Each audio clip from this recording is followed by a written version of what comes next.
Lucas, capítulo 8.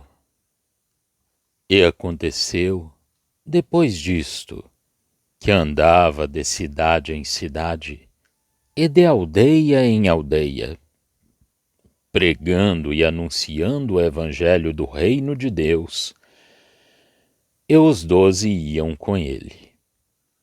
E algumas mulheres que haviam sido curadas de espíritos malignos e de enfermidades. Maria, chamada Madalena, da qual saíram 7 demônios.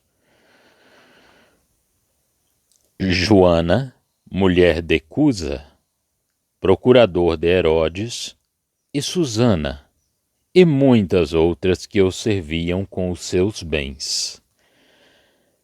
E ajuntando-se uma grande multidão, e vindo de todas as cidades ter com ele, disse por parábola: Um semeador saiu a semear a sua semente, e quando semeava, caiu alguma junto do caminho, e foi pisada, e as aves do céu a comeram. E outra caiu sobre pedra, e nascida secou-se, pois que não tinha umidade. E outra caiu entre os espinhos, e crescendo com ela os espinhos, a sufocaram.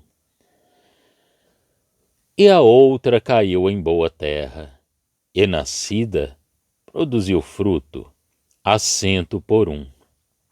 Dizendo ele estas coisas, clamava: Quem tem ouvidos para ouvir, ouça.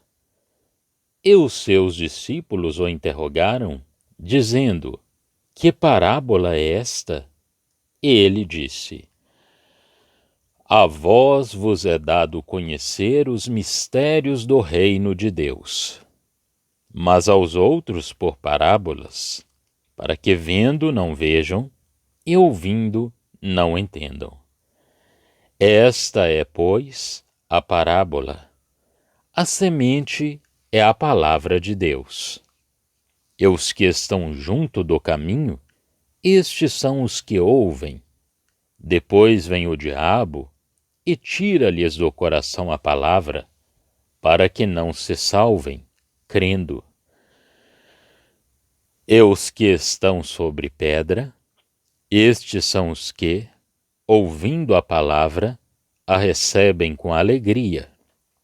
Mas como não têm raiz, apenas creem por algum tempo, e no tempo da tentação se desviam. E a que caiu entre espinhos, esses são os que ouviram, e indo por diante, são sufocados com os cuidados e riquezas e deleites da vida, e não dão fruto com perfeição. E a que caiu em boa terra, esses são os que, ouvindo a palavra, a conservam num coração honesto e bom, e dão fruto com perseverança. E ninguém, acendendo uma candeia, a cobre com algum vaso, ou a põe debaixo da cama, mas põe-na no velador, para que os que entram vejam a luz. Porque não há coisa oculta que não haja de manifestar-se, nem escondida que não haja de saber-se e vir à luz.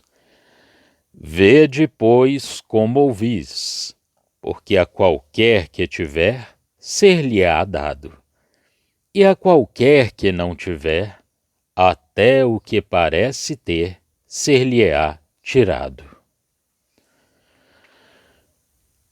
E foram ter com ele sua mãe e seus irmãos, e não podiam aproximar-se dele, por causa da multidão.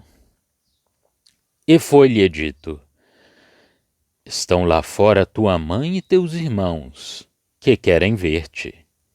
Mas, respondendo ele, disse-lhes: Minha mãe e meus irmãos são aqueles que ouvem a palavra de Deus e a executam.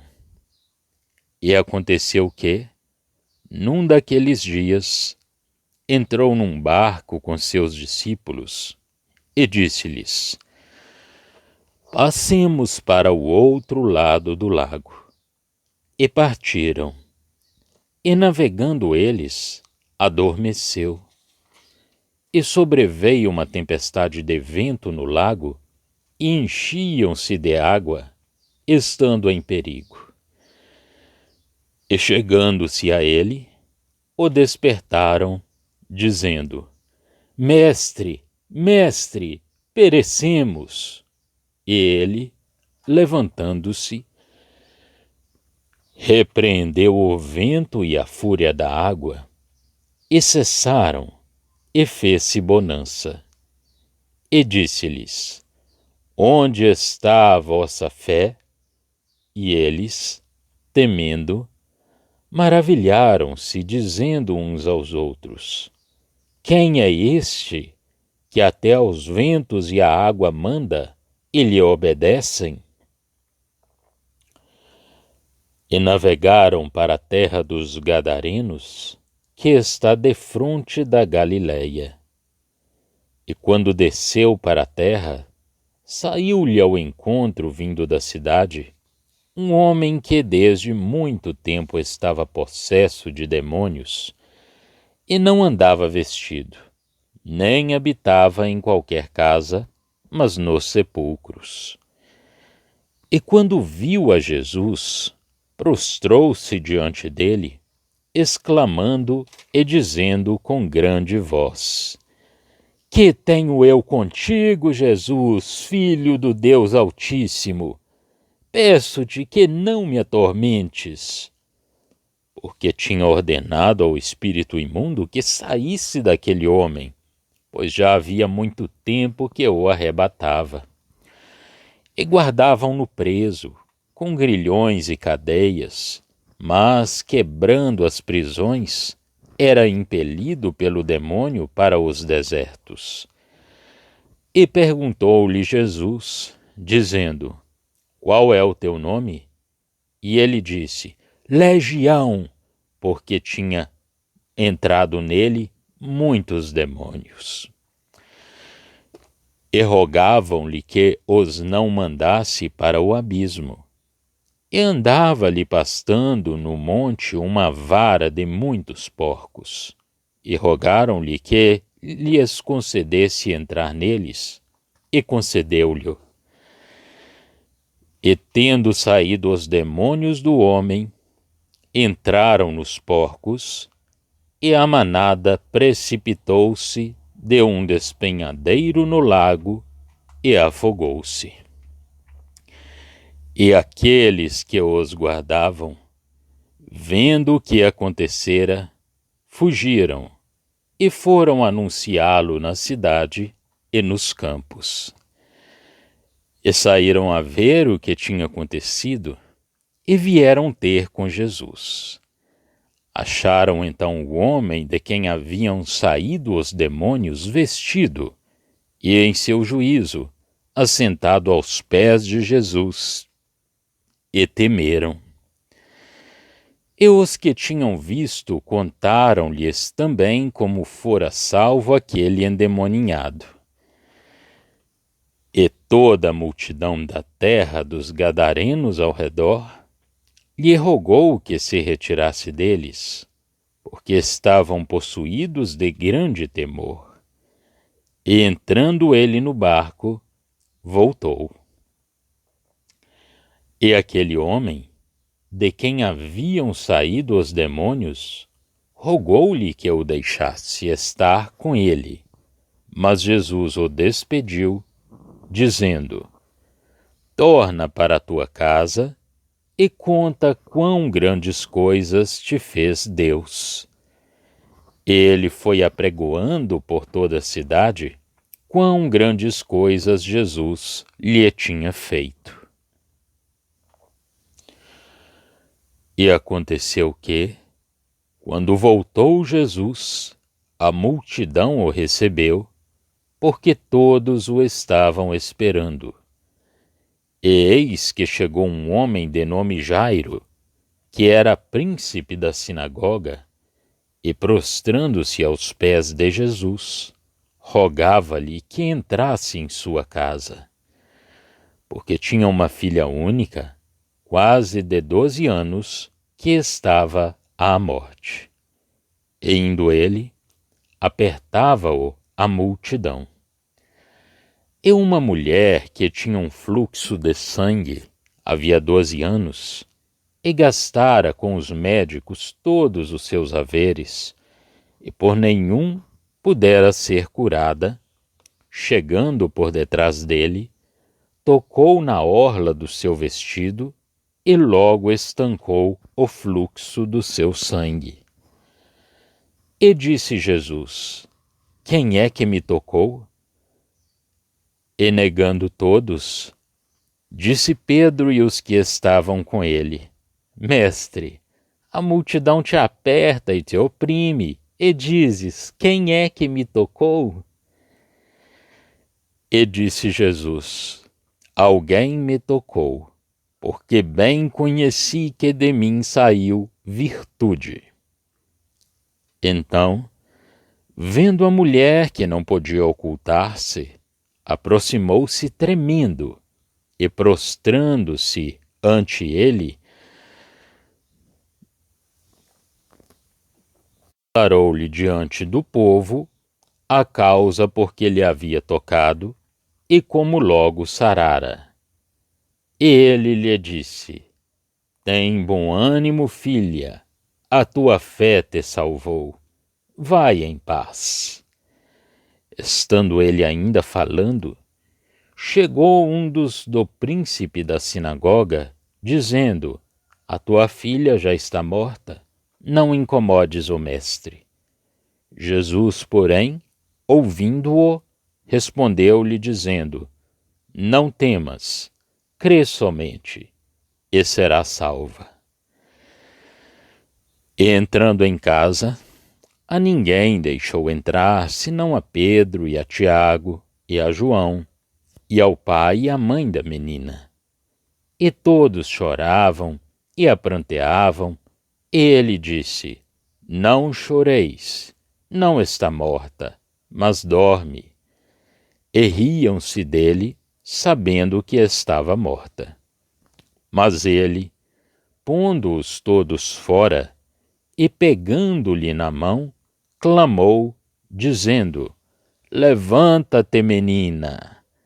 E o seu espírito voltou, e ela logo se levantou, e Jesus mandou que lhe dessem de comer. E seus pais ficaram maravilhados, e ele lhes mandou que a ninguém dissessem o que havia sucedido. Lucas, capítulo 8. No capítulo 8, o Senhor explica a importância e o efeito do seu ministério, e especialmente o seu efeito entre os judeus. Qualquer que seja a incredulidade, Jesus prossegue a sua obra até o fim, e os frutos dessa obra aparecem. Ele vai pregar a boa nova do reino. Os seus discípulos, frutos e testemunhas pela graça, segundo a medida deles e da mesma maneira que ele, da sua palavra poderosa, acompanham-no com outros discípulos, frutos também dessa mesma palavra e testemunhas da sua eficácia para a libertação do poder de Satanás, e pela afeição e dedicação que, por graça, dela decorriam. A graça atua por eles, segundo a afeição e a dedicação que os ligam a Jesus. E aqui as mulheres desempenham um importante papel. É extremamente interessante considerar aqui as respectivas participações dos discípulos e das mulheres. A dessas é a boa parte, como já fizemos notar. Encontramo-las na cruz, no sepulcro, enquanto que todos os discípulos, exceto João, tinham fugido. E quando as mulheres chamam os discípulos para verem o sepulcro vazio, eles voltam para a casa deles, depois de terem verificado a ressurreição do Senhor. A obra fortalecia-se, consolidava-se e caracterizava-se nos seus efeitos. O Senhor explica a verdadeira natureza da sua obra. Ele não vinha tomar posse do reino, não procurava obter frutos imediatos. Ele semeava o testemunho de Deus para produzir frutos mais tarde. Isto é, e de modo impressionante, uma coisa inteiramente nova de que a palavra de Deus é a semente. Aos discípulos que tinham seguido a Jesus, unindo-se à sua pessoa pela graça e em virtude da manifestação do poder de Deus e da sua graça na pessoa de Jesus, também era dado compreender os mistérios, os pensamentos de Deus revelados em Cristo a respeito desse reino, que não se estabelecia publicamente pela força. Aqui, o remanescente é bem claramente extremado do resto da nação. Aos discípulos é dado conhecer os mistérios do reino de Deus, mas aos outros o Senhor fala por parábolas, para que eles não compreendam. Para poderem compreender, era preciso receber espiritualmente em seus corações o próprio Senhor Jesus. Não temos aqui outras parábolas que para reforçarem a da semente. Esta basta para bem vincar a posição, acompanhando-a ainda a advertência já considerada em Marcos, versos 16 e seguintes. A luz de Deus não era posta em evidência para ser depois escondida. Aliás, tudo seria manifestado. Deviam, pois, prestar a maior atenção a tudo a que ouviam, porque aquele que já tivesse, lhe seria dado mais ainda. Mas ao que não tivesse, até aquilo que julgava ter-lhe seria retirado. O Senhor confirmava pela sua conduta o testemunho já prestado nos seus ensinamentos parabólicos, testemunho que dava claramente a compreender que se tratava não da recepção do Messias por Israel, mas da publicação da palavra que atraía a Deus e a Ele próprio as almas destinadas a gozarem dessa bênção. O Senhor confirma igualmente que a palavra era o fundamento de toda a relação com Ele, ao declarar, quando lhe falavam da sua mãe e dos seus irmãos, pelos quais ele estava em relação com Israel, segundo a carne, que não reconhecia outros parentes além daqueles que escutavam a palavra de Deus e que a praticavam. Versos 19 a 21. Além do evidente poder manifestado nos milagres, as narrativas que se seguem até o fim do capítulo 8 apresentam diversos aspectos da obra de Jesus, da sua recepção e das suas consequências. Em primeiro lugar, versos 22 e seguintes, o Senhor é associado com seus discípulos nas dificuldades e nas tormentas em que se encontram, em virtude da obra que empreenderam, se bem que, aparentemente, ele não tome conhecimento da aflitiva situação em que eles se encontram. Já vimos que Jesus se rodeia dos seus discípulos, e eles são dedicados ao serviço do Mestre. Um perigo tremendo os ameaça e os recursos humanos não oferecem nenhuma proteção eficaz. Uma ruína total parece inevitável. As ondas estão prestes a submergi-los, mas, tanto quanto o homem podia ver e compreender, Jesus não se preocupava com a posição crítica e sem esperança em que eles se encontravam.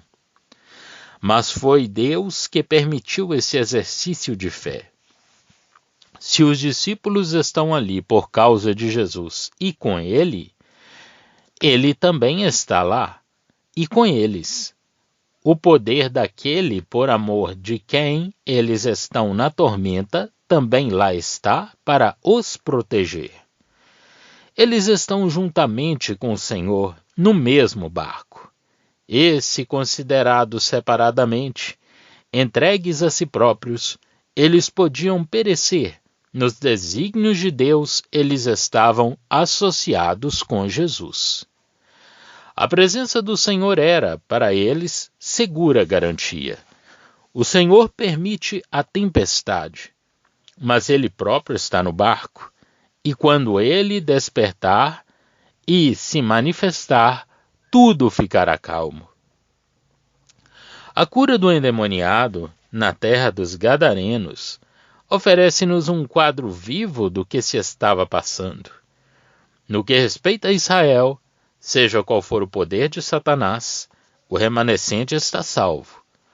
Mas, quanto ao mundo, versos 34 a 37, vemos que este obriga Jesus a ir-se embora, porque prefere um descanso.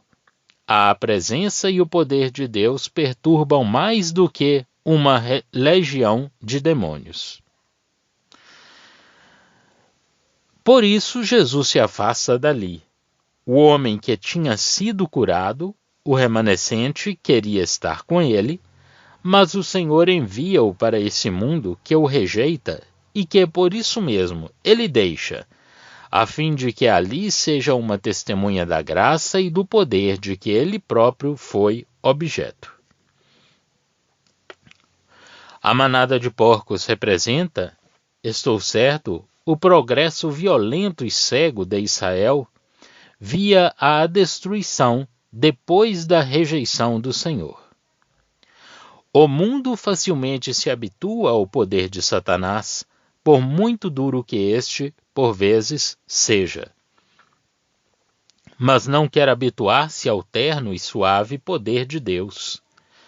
As duas narrativas que se seguem apresentam-nos o efeito da fé e as reais necessidades com que o poder da graça se ocupa para as solucionar. A fé do remanescente procura Jesus para conservar a vida do que vai morrer.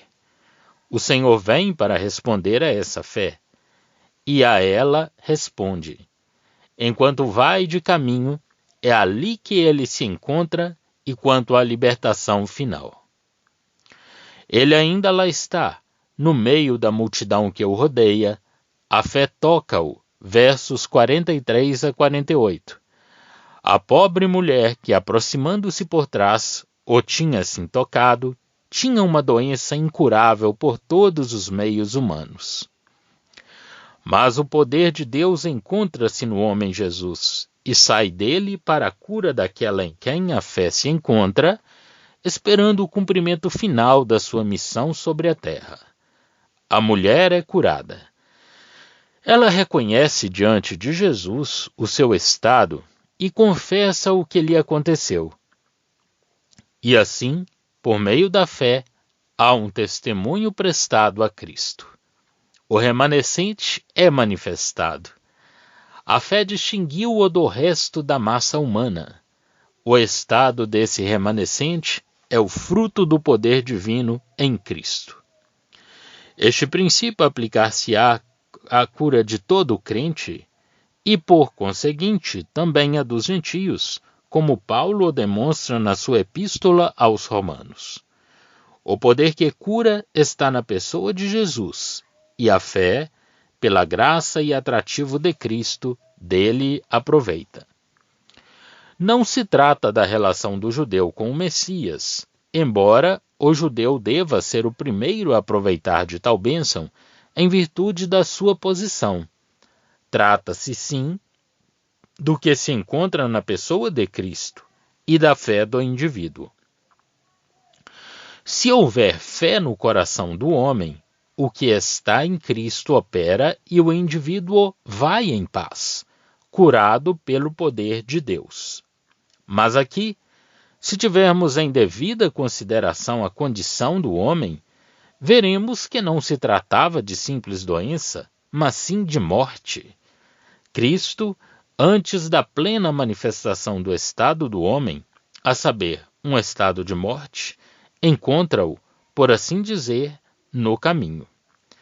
Mas, como no caso de Lázaro, A manifestação deste estado de morte foi permitida por Deus, e pela fé, esta manifestação teve lugar na morte de Jesus. Do mesmo modo, aqui é permitido que a filha de Jairo morra antes da chegada de Jesus. Mas a graça vinda para ressuscitar, está no poder divino e só ele pode cumpri-la.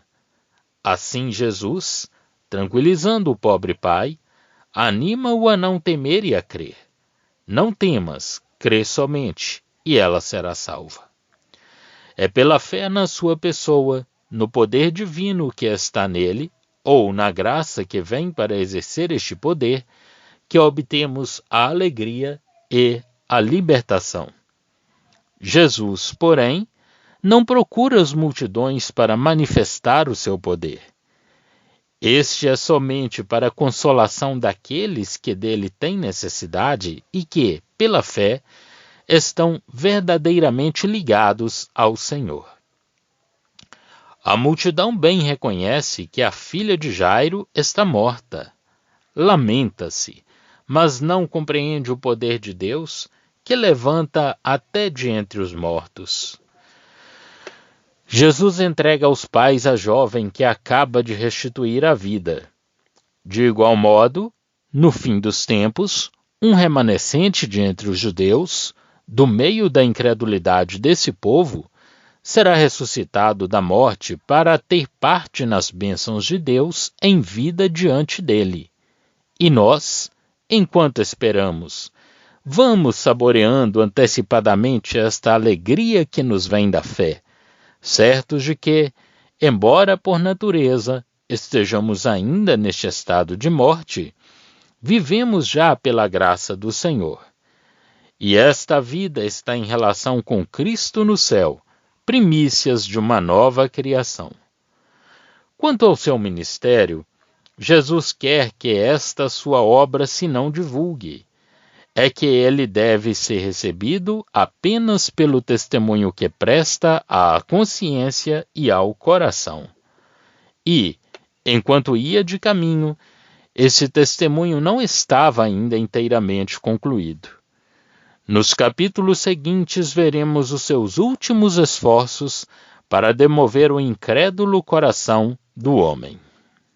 Já estão disponíveis para leitura os comentários do Novo Testamento e do Antigo Testamento de João Nelson Darby. Estão nos formatos de livro, e-book, também aplicativo para o celular Android. Visite o nosso site www.palavrasdoevangelho.com.